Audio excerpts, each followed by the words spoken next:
नमस्कार विद्यार्थी मित्रांनो, आजच्या व्हिडिओमध्ये इयत्ता 8वी गणित प्रावीण्य परीक्षा 16 नोव्हेंबर 2025 रोजी संबंधित जिल्ह्यातील केंद्रावर घेतली जाणार आहे।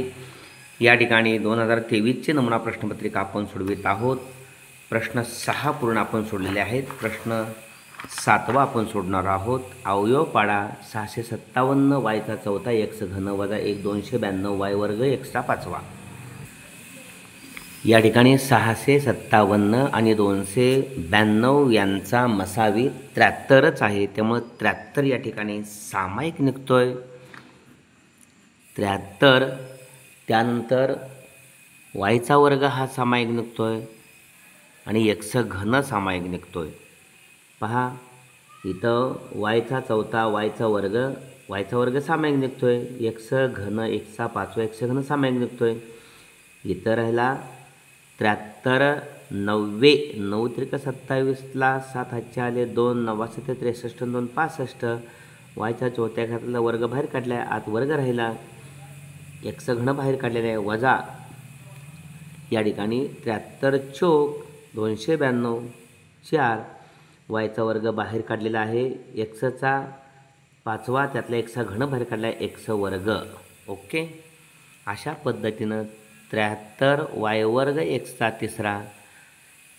या ठिकाणी याचे अवयव 3y वर्ग वजा 4x वर्ग पहिल्या कंसात 3y अधिक 4y 4x आणि दुसऱ्या कंसात a वर्ग वजा b वर्ग 3y म्हणजे 3y 9y वर्ग म्हणजे 3y कंसाचा वर्ग 4x वर्ग म्हणजे 2x कंसाचा वर्ग, म्हणजे असं 3y कंसाचा वर्ग वजा 2x कंसाचा वर्ग। याच्यासाठी पहिल्या कंसात 3y अधिक 4 दुसऱ्या कंसात 3y वजा 4x। ओके, 3y अधिक 4x। पुढचा प्रश्न, रेषा m काढा आणि त्या रेषेला 3 सेमी अंतरावर समांतर असणारी रेषा n काढा। या ठिकाणी रेषा m काढलेली आहे। रेषा m वरती या ठिकाणी कुठेही एक बिंदू घ्यायचा आणि त्या बिंदूतून आपल्याला काटकोन काढायचा आहे। अशा पद्धतीनं हा काटकोन काढलेला आहे, त्याच्यावरती आपल्याला 3 सेमी अंतर घ्यायचं आहे। वर्तुळ कंपासमध्ये 3 सेमी अंतर घेऊन चाप मारायचा, हा 3 सेमी अंतरावरचा। या ठिकाणी 3 सेंटीमीटरचा हा बिंदू केंद्र मानून त्या काटकोन करणाऱ्या दोन्ही बाजूवरती एका विशिष्ट अंतराने अशा खुणा करायच्या। थोडा अंतर वाढवलं, पहिली खूण केंद्र घेतली, एका बाजूला त्या रेषेचा चाप मारला, दुसऱ्या बाजूला चाप मारला, त्याच अंतरानं दुसरी खूण केंद्र घेऊन आत्ताच काढलेल्या कंसांना छेदणारे चाप मारायचे आणि हे 2 छेदनबिंदू जोडायचे।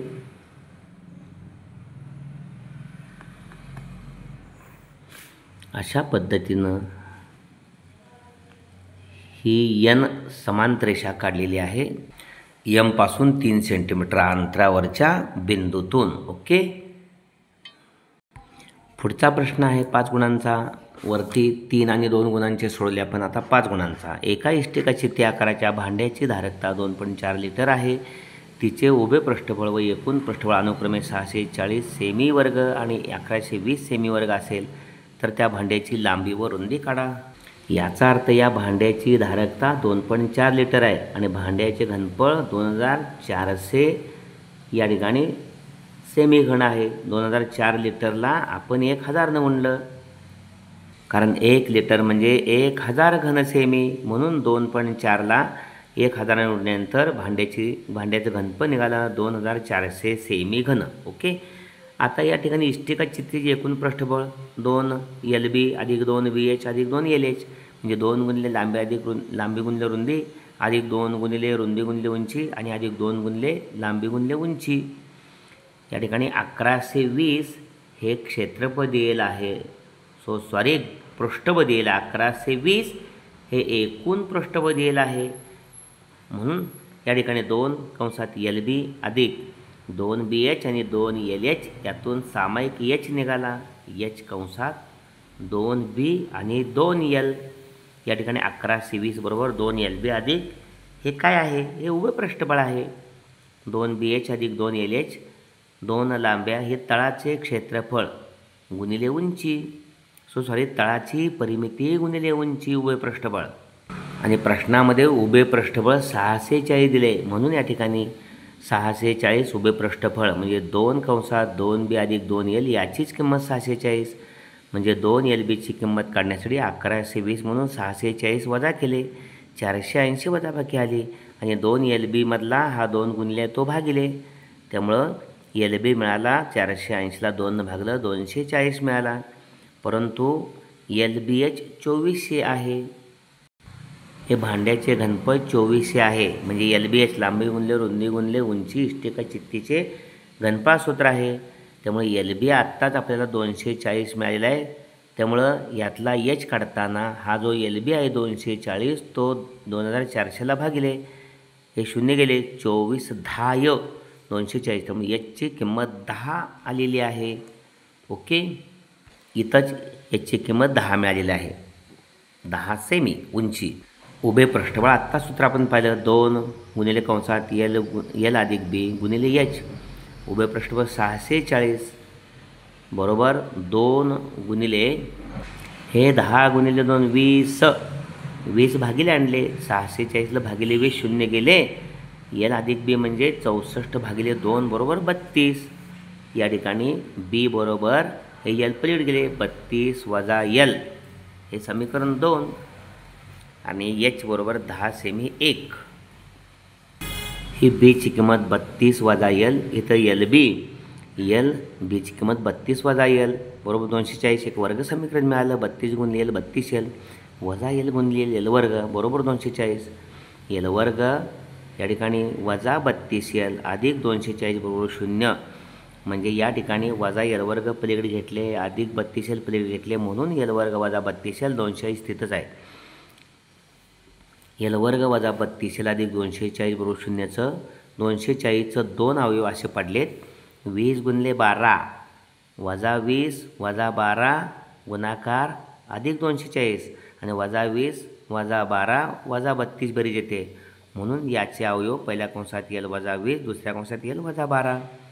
l वजा 20 बरोबर 0 एकदा दाखवलं, lची किंमत वजा 20 पलीकडे जाऊन अधिक 20 आणि l वजा 12 बरोबर 0 वजा 12 पलीकडे जाऊन 12, l बरोबर 12. म्हणजे l बरोबर 20 तेव्हा b बरोबर 12 असते. म्हणजे इथं l ज्यावेळेला 20 असतं त्यावेळेला b 32मधनं 20 गेले 12 उरले, आणि l 12 असते त्यावेळेला 32मधनं 12 गेले त्यावेळेला b 20 असते. अशा पद्धतीनं. ओके, l 20 तेव्हा b 12 किंवा l 12 तेव्हा l 20, b 12 सेंटीमीटर आणि h 10 सेंटीमीटर. ओके, अशा पद्धतीनं. म्हणजे भांड्याची लांबी 20 सेंटीमीटर, रुंदी 12 सेंटीमीटर आणि उंची 20 सेंटीमीटर. पुन्हा एकदा या ठिकाणी l 12 असताना b 20 आहे. ओके, तर 20 लिहिलेलं आहे. आणि l 20 असताना b 12 असते. ओके, अशा पद्धतीनं. आणि h 10 सेमी हा आहेच.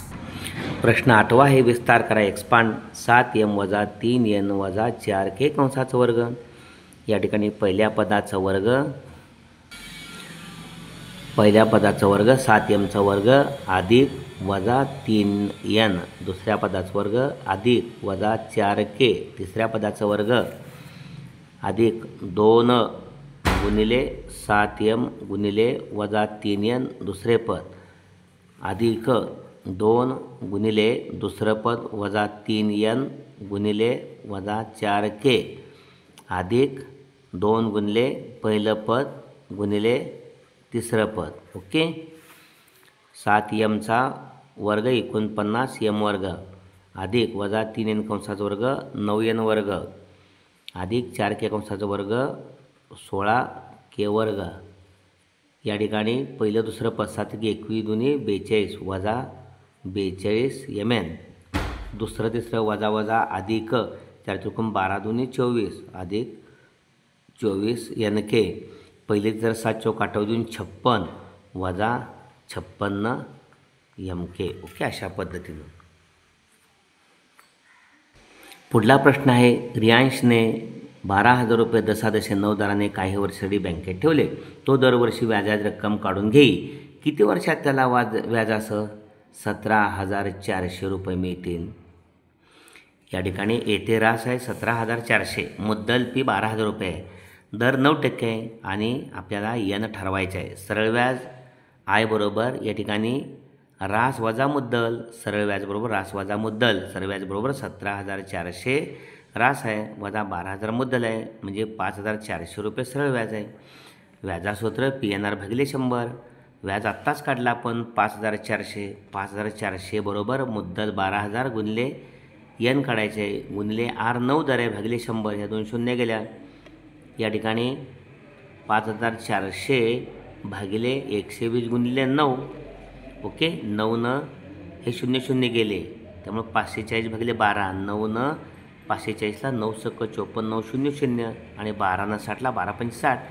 यन बरोबर 5. 5 वर्षामध्ये या ठिकाणी त्याला व्याजासह 17,400 रुपये मिळतील. ओके, अशा पद्धतीनं या ठिकाणी 4 मार्काचा प्रश्न आहे. वर्गमात 33 बाजू असलेला समभुज त्रिकोण ABC काढा. या ठिकाणी त्रिकोण ABCमध्ये प्रथम आपल्याला वर्गमात 33चा रेषाखंड तो कसा काढायचा हे ठरवलं पाहिजे. पहा, या ठिकाणी आपल्याला अशा पद्धतीनं पायथागोरसच्या प्रमेयाचा वापर करून पहा, या ठिकाणी त्रिकोण PQRमध्ये Q या ठिकाणी काटकोन आहे, कर्णाला 7 घेतलेला आहे आणि PQ 4 घेतलेले आहे. का तर 7चा वर्ग 49, कर्णाच्या वर्गातनं या बहुचा वर्ग वजा केला, 49मधनं 16 गेले, 33च उरत आहेत. म्हणजे पायथागोरसचं प्रमेय वापरून QR वर्ग बरोबर PR वर्ग वजा PQ वर्ग 7चा वर्ग वजा 4चा वर्ग, या ठिकाणी 49मधनं 16 गेले, 33 उरले. QR वर्ग बरोबर 33 आहे. QR वर्गच वर्गमूळ QR आणि 33 वर्गमूळ 33. म्हणजे या ठिकाणी आपण काढताना हा PQ 4 सेंटीमीटर काढलेले आहे आणि PQ 4 सेंटीमीटर काढून Q या ठिकाणी 90 मापाचा कोन काढलेला आहे. ओके, अशा पद्धतीनं आणि हा काटकोन करणारा हा किरण काढलेला आहे. त्यानंतर वर्तुळ कंपासमध्ये बरोबर 7 सेंटीमीटर अंतर घेतलेलं आहे. वर्तुळ कंपासमध्ये अशा पद्धतीनं 7 सेंटीमीटर अंतर घेतलेलं आहे आणि 7 सेंटीमीटर घेऊन P केंद्र घेऊन या ठिकाणी आपण हा R बिंदू मिळवला आहे. Q हा काटकोन करणाऱ्या या किरणावरती 7 सेंटीमीटरचा आणि साहजिकच हा जो तुमचा QR आहे तो वर्गमात 33 आहेच. आणि मग वर्गमात 33 या ठिकाणी अंतर घेतलेल्या वर्तुळ कंपासमध्ये आणि वर्गमात 33चा समभुज त्रिकोण काढायचा आहे. मग या ठिकाणी AB या रेषेवरती A केंद्र घेऊन वर्गमात 33 घेतलेला आहे. ओके, याच अंतराचा वर्गमात 33 अंतराचाच हा चाप मारला आहे वर्गमात 33चा, इथं पण वर्गमात 33चा आणि हा C बिंदू A आणि B बरोबर जोडला आहे. हा त्रिकोण ABC वर्गमात 33चा काढलेला आहे समभुज त्रिकोण. ओके, प्रश्न 9 आहे, शेवटचा अवयव पाडा. 20 वर्ग वजा 6x वजा 8. या ठिकाणी स्थिर पद वजा 8 आणि वर्गपदाचा सगुणक 20 यांचा गुणाकार 20 गुणिले वजा 8 वजा 160. वजा 160 दोन अवयव असे पडायचे. वजा 6 त्या दोघातला फरक आला पाहिजे आणि गुणाकार वजा 160 आला पाहिजे, म्हणून 16 10 60 16 10 मोठी संख्या 16 आहे, त्याला मात्र मधल्या पदात चिन्ह द्यायचं. वजा 16 अधिक 10 आणि वजा 6x ऐवजी वजा 16x अधिक 10x वजा 8 आणि 20x वर्ग मूळचीच पद आहेत. 4 पदं झाली. पहिल्या दोघातून सामायिक 4x निघतोय. 20x वर्ग वजा 16x मधनं 4x कंसात 4 पंचे आणि x वर्गमधला x बाहेर काढला, आत राहिला एक 5x 4 चौक 16. 5x वजा 4 हा कंस इथं राहतोच. 5x वजा 4 इथला 5x वजा 4 दोन समान कंसामधील एक सामायिक कंस आणि बाहेरचे पद कंसाच्या 4x अधिक 2 दुसऱ्या कंसात, म्हणजे 5x वजा 4 आणि 4x अधिक 2 हे अवयव आहेत. 20x वर्ग वजा 6x वजा 8. ओके, x आणि y यात व्यस्त चलन आहे. x बरोबर 12 तेव्हा y बरोबर 30. x बरोबर 15 असताना y ची किंमत किती हे एकदम सोडवायचं असेल तर व्यस्त प्रमाणांमध्ये पहिल्या दोघाचा गुणाकार 12 गुणिले 30 आणि त्याला तिसरं पद 15, 15 एक 15 2 30, 12 2 24च मिळालेलं आहे उत्तर. पण रीतसर कसं सोडलेलं आहे पहा. एक्स हा वायच्या व्यस्त प्रमाणात बदलतो, म्हणजे एक्स हा 1/yचा प्रमाणात चिन्ह 1/y वायचा. त्यामुळं एक्स बरोबर के स्थिर पद आहे, के गुणिले 1/y किंवा 1/y तो एक्सला गुणिले गेला. व्यस्त प्रमाणामध्ये गुणाकार करून स्थिर पद काढायचं असतं. दोन चलांचा गुणाकार XY बरोबर के. एक्स 12 आहे आणि वाय 30 आहे, त्यामुळं 12 गुणिले 30 360 ही केची किंमत आली. परंतु हे सूत्र वापरायचं, XY बरोबर के म्हणजे 360. नवीन एक्सची किंमत 15 दिल्या, वायची काढायची आहे. ओके, त्यामुळं 15 गुणिले वाय बरोबर 360, वाय बरोबर हे 15 360ला भागिले गेले. 15 दुने 30 उरले 6, 15 चौक 60, वायची किंमत 24, म्हणजे एक्स बरोबर 15 असताना वायची किंमत 24. ओके, अशा पद्धतीनं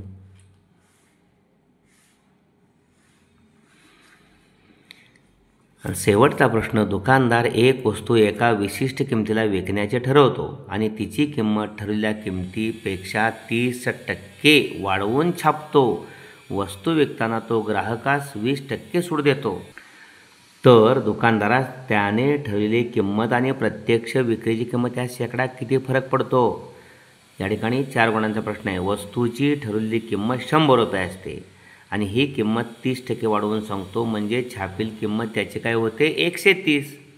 म्हणजे सूट काय आहे, सूट बरोबर 100ला 20 तर 130ला किती, 100ला 20 सूट देतो. इथं उदाहरणामध्ये 100ला 20 तर 130ला किती, या 2 शून्य गेल्या, 13 दुनी 26 रुपये. आता विक्रीची किंमत, छापील किंमत आणि वजा सूट.